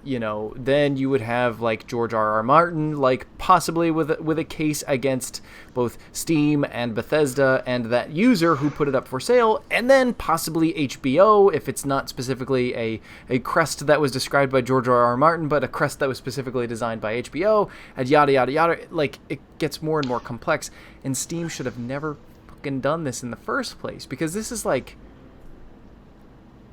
that's like them opening up a market where they're like, hey, you can sell whatever video you want on here. We don't care if it's a bunch of clips of other movies that you've put together or clips of other songs that you found from other people. Just sell it here, and we're going to take 75%, and it's totally legal and totally legit. And there's ways to work around it, like sell ad space next to or in front of the video.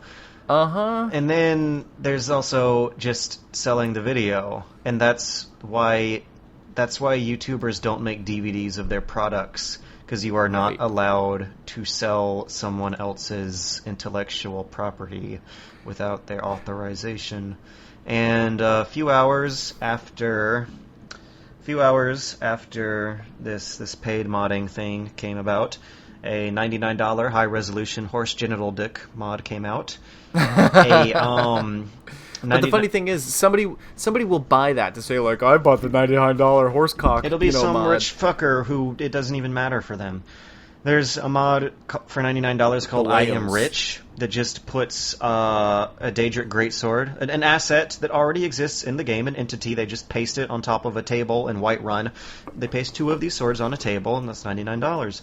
I want to, just for the sake of it, I don't even know if I want to go through with it. I just want to see what will happen if I just copy-paste vanilla game content into a new file, make a mod, a UEP for it, and sell money for it. I want to see what will happen. I want someone to sue Valve and shut this racket down, because I can't stand it. Shut it down. Tommy Rafenis, who was one of the developers on Team Meat, kind of had a really good, pretty similar point on this. He made a game, and I'm summarizing based off of memory. I can't find the information for it right now, but if you're curious, you could look it up. He made a game once, and he put it onto iTunes for sale, and it was kind of, I think he admitted that it was kind of not the best, and he put it at like the dollar price, and it didn't sell at all. And then just as an experiment, he sold it for like $100, and people started buying it because it was this $100 price tag. And then, like, to jerk around, he like increased, the amount of money on it even more. And he ended up making, a couple grand off of this game that he admitted was absolute garbage, that people were buying out of curiosity because of the high price tag. And it was his point of saying about how the iTunes system itself was broken in terms of selling games. And it's kind of easy to see that translate over into this. Like George was saying about the $99 horse penis mod. Sure, it's $99 and we laugh, we're never going to spend the $99 on it, but one asshole goes out there and buys it, and that guy is $25 richer, while Steam is $75 richer on a horse penis. They made more money off of that one stupid mod than they did on the sale of any other AAA game. They will make more money on that horse penis mod than they will on selling GTA 5, which is the highest selling game of all fucking time now. And that alone, there's something ridiculously criminal about that. Yeah. So. Well, there you go. There you go. And I do want to say this. This is one final thing. Mods are great because they're always fan projects, and a lot of times they're free. They're always free because they're fan projects. It's always because somebody wants to install like a nicer looking home in your game in Skyrim. It's always free because somebody wants to put in the swords from the Lord of the Rings trilogy into your game. They're always free because even some of the best games out there, or even some of the best mods out there, like for Mountain Blade Warband, one of the greatest mods out there is a Clash of Kings, which takes the entire map and the entire thing of Westeros and puts it into the Mountain Blade game. So it turns Mountain Blade into basically like the greatest Game of Thrones game that you could possibly buy. And there's no way that could be legal without going through like a whole bunch of like resale problems. Would I buy it if the creator of that mod went to like George R.R. Martin, was like, hey, why don't the two of us go to, Paradox and see if we can make this legal? I would love that. I would totally buy it. But that's such a complicated process. Therefore, he keeps it as a free product. That's how they've typically been able to avoid the red tape, is that modding has always been an incredibly shady business where the rules do not apply. Tack money onto it and everything changes. Fucking Valve. That's all I gotta say is fucking Valve. So that's the end of the outline. How about them Dolphins, man? I don't know what the sport is. I was gonna say know. Yeah. That a tennis team or something? Yeah. I was talking about America's the actual favorite game. You're talking about the actual animals, the dolphins. Yeah. The way they flip around. Mm-hmm. We started this podcast off so nice, and the first quarter was great for games, and then we ended up with this depressing shit about Steam. Well, that's why I wanted to hold back on it for a while. I'm glad we did. This is where we are. This is where we are. I am looking forward to playing more GTA 5. Yes, I shall join you. Because I need to level up so I can do heists.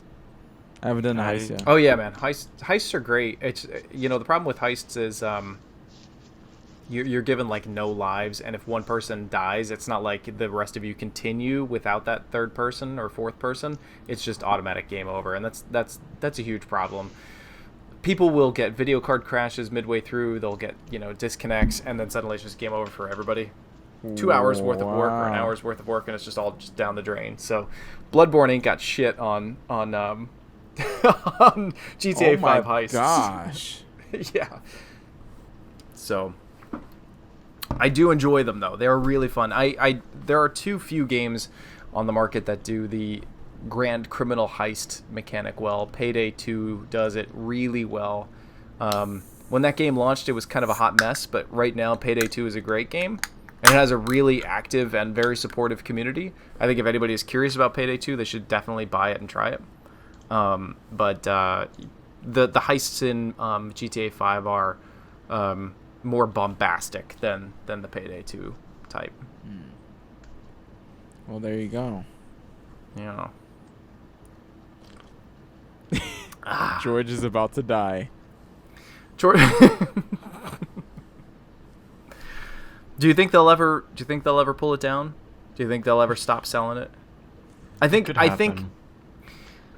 there's one ray of hope. I think that Cities Skylines, which was really successful this year, and they've been they've completely acknowledged that their success is based on their modding community and how open they are to modding.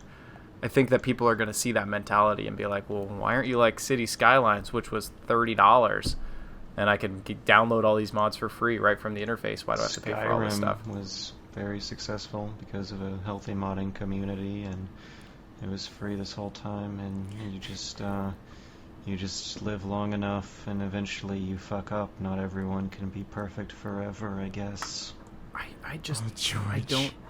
I don't get it. George and I were actually even talking about it. We were kicking around ideas as to what videos to do. And I said, I'm kind of dry on video game reviews. I'm really thinking about doing a video on why Skyrim is still like one of the top 15 games on Steam years after its release. And it was going to be, largely because of the modding community. Now I feel fucking dirty for even having that thought. Wow, that kind of sucks. Imagine if you're about to release the video and that how big comes of an asshole out, would have like, I been? That would actually really help your video stats, because then people would be able to use it as an example of the drastic change in mentality that happened in a day. Yeah. But insane. Wow. Well, anybody have any closing thoughts? Anything happy? I'm just gonna curl up and die now. I'm done. All right. Well, don't curl up and die. Let's close out on a happy thought. What one video should so I can throw up a link on everybody's heads? What one video out of your videos should people go watch? Matt, we'll go with you first because George is having a moment. Yeah, he's having a midlife crisis over here. I'm going to. What video? Because we haven't done one of these since December. Like, what one video should people go and check out? We were talking about. You remember back then we were talking about like, oh, I'm gonna review all the Dragon Age games. We were like, oh my gosh, and and I actually did them. Oh my gosh, wow. Man, I've been doing a lot of different stuff lately, so maybe I should throw up one of my reviews, or what? Know what? I'm gonna throw up something weird for you guys. We're gonna do a short film that I did. I made something called What You Playing MMOs, something that everyone kind of makes the joke out of. You know, when people say, "Oh, you play MMOs," you know, and they say a certain line, I'll put that up. Something weird and short and sweet. All right, cool. Sugary sweet. That is. You send me a link, and that will be what people will go to when they click on your face. George, what about you? Where are people going when they click on your scrunched up midlife crisis, deeply weeping face? They should go to the Bloodborne video. With spoilers. Yeah, spoilers. They should not go unless they are already Bloodborne fans. But basically, I spent a week reading a lot of Lovecraft. I went through the game twice. I took notes. I made clips of all the Lovecraftian things, and did a neat little examination of the similarities it shares with Lovecraft. It was a very fun, very different project than the usual. And that was a good video. Yeah, people really like it. I like it. I'm happy with it. I'm proud of it. I don't even think you need to worry about it. Like, if you're worried about spoilers, yeah, if you don't want the game spoiled for yourself, go ahead and skip it. But if you know you're never going to play Bloodborne, go ahead and watch it anyway. Because it's a pretty interesting video, like, to show the comparisons between the two. It has clips from all three endings in there, but if you've seen those endings, you know that they're the kind of endings where if you saw them in like a soup of other video clips, you wouldn't be able to tell they're the endings because they're just so fucking weird in the first place. Yeah. Oh, look, you got me to smile. That was a good video. That really was. Thanks. It was a good video. I appreciate it. I think nothing like a good stroking to get you happy. I can't. No, I can't even get stroked happy anymore. I just. If I ever find myself like pirating a mod, then that's it. It's you know what? I'll say done. this: you quit. I will never, ever, ever review somebody's paid mod. If I get some shitty email, I've been dropping that adjective a lot tonight. If I get some email, because we all get them, like the emails from the indie devs that are like, "Hey, I released this game. Could you please review it?" Boy, I made indie devs sound terrible there. They're really not. Indie devs, like, they work very hard on their games. But anyway, so we get a lot of emails, like, asking to review indie games. If I ever get an email from a mod person who's wanting to sell their mod on Steam, I probably won't review it, and I will probably write them back a really nasty email. How do you sleep at night? Here's George Weedman's phone number. I want you to call him up so he can yell at you personally. Sky UI 5.0, the new version of this mod's gonna be paid only. The horrible thing that could throw a wrench in all of our plans is if the paid mod's actually good. The horrible thing that could throw a wrench in the entire player base's plans is if the paid mod is necessary for thousands of other mods to work, and that is the case with Sky UI. One dude is going to download Sky UI and they're going to upload it to Skyrim Nexus and be like, no, I did all this all myself based on Sky UI version 4.1, not 4.2. They're not technically allowed to do that, and that's what's so insane about everything in the world right now. There's going to be a nice little section in torrent sites called mods. That shouldn't. That is topsy-turvy, backwards-ass bullshit. It's just gonna have a list of mods and people just swiping them. Unless you are doing a complete and total conversion of a game, like Nerim, or what's some of the other big total conversions of like Skyrim. Unless it's like a massive project worthy of any type of money, I will not be buying. And you know what's always so impressive about those massive projects? I mean, have you like... They almost never ask for money? They almost never ask for money, And even then, the standard for quality is still far lower than like what an official DLC expansion will be. Like, have you played NAREM? They don't have like professional voice actors on that thing. No, it's always there's like still some weird some dude. broken weird shit. Yeah, they're like speaking You're in static German behind accents. their mic and crap. Yeah. I don't know how this is gonna Nobody work. know how to remove noise. And the thing is, you don't Noobs care. don't even have a pop filter. No, like, you don't care about that if it's free. Because then it's free, you have no right to complain. But then if you're charging for it, all of a sudden you're downloading something made by a bunch of fucking amateurs who are charging professional rates for their service. 0 out of 10. Microphone didn't have pop filter. Oh my god. Yeah. What are you guys laughing about? It's a crisis. Because if we ever end up reviewing a game, that's what I'm gonna say. 0 out of 10 didn't have pop filter. One fucking noobs. 10-second reviews. 0 out of 10. 10-second reviews. Could you imagine that if you heard, honestly, if you played like a legitimate AAA game and you heard like a hard P or a hard T coming through on like some voice actor's thing, you'd be like, "What is this garbage?" You're instantly brought out. You're instantly brought out. What?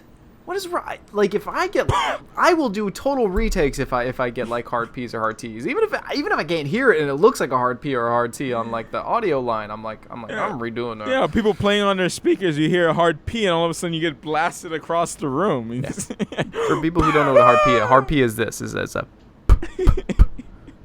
Well, even then you would can't tickle hear your it ears. because, yeah, it sounds kind of soft and puffy. pickle. There we go. You waited. You charged that one up. I was trying not to drop a different, more perverted P word. Oh, really? God damn it, you made me laugh. So let's end the never- podcast with a smile. Yeah. Oh, yeah. One final thing. If you're gonna click on my head, it will go to the full soundtrack for the 25 games for my son soundtrack. So like all the music that all those various artists came together to do, you can listen to on my YouTube channel, and they're awesome. They range from classical renditions of Chrono Trigger tracks to Hyperduck Soundworks version of the Chrono Trigger theme done in a 1980s Vice kind of theme. It's pretty great. Yeah, go check that out. Pokemon. Yeah, it's gotta catch I listened 'em to that all. track while writing the It's funky. Bloodborne video. It's funky. It's good. It's good stuff. This was a long episode, but it was long overdue as well. Mm-hmm. So it all works out in the end. Yeah. Oh, yeah. Thanks everybody for who made it this far. One can only hope that everything will work out in the end. Yes. Subscribe to George at superbunnyhop.com/angrygeorgeman. I don't want to be an angry George man. I just... Oh, Matt's saying goodbye. Subscribe to Matt at mattVisual.net/soundfoam. .net. Oh man. YouTube.net/Matt. You can go to eldergeek.usa .net. /YouTube videos YouTube.net. for my videos. eldergeek.usa/YouTube videos. Let's see what comes up. YouTube.net does not exist. Server not found.